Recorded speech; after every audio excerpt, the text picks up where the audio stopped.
Yeah. Now, topping up on what you said, I remember my own journey, to becoming a writer.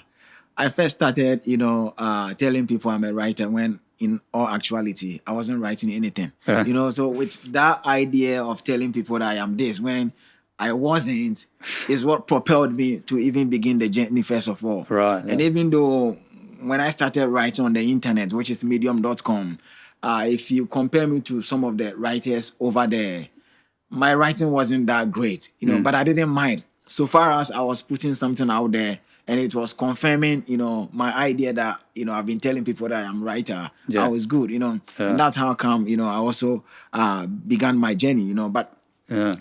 bringing it back to you, there is one question that I think I haven't asked and I want to ask before I forget, which is about the challenges that you went through in the course of becoming a published author. Were there any challenges at all? And if there were, could you share with us some of them so that if there is anybody in the audience listening, they can know that in wanting to be such and such a person, these are the things that I'm likely to face. So I should armor myself and be prepared so that when they come along, I'll be able to know that, hey, I'm aware of them, so I could be able to, overcome them. Yeah, so I think you're starting now in writing and books.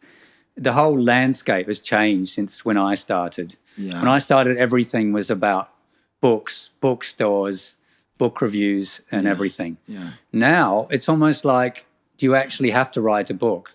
Yeah. Maybe you're better off getting 50,000 followers on Twitter. Yeah. Or doing a podcast. Yeah. Going onto Substack, writing Articles. in newsletters, Yes. articles. So, I mean, if I was starting now, it's quite possible I would have just gone that path instead of finding publishers. The thing about books is they give you credibility. Yeah. And they can give you real distribution. Like my books have gone into a lot of languages, like other countries. It sold millions of copies, which I am aware of. Yeah. So, but that gives you credibility, but not necessarily much money, because you have to sell quite a lot of books to earn like a big income.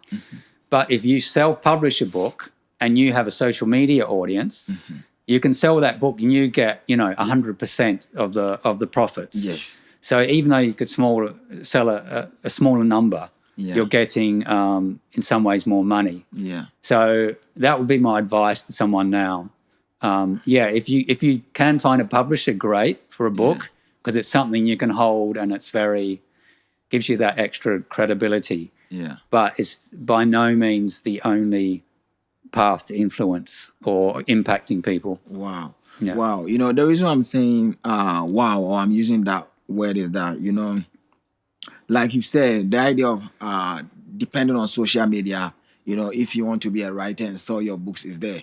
But all along, I have had the belief that, yes, you could do your own thing, self-publish and stuff like that.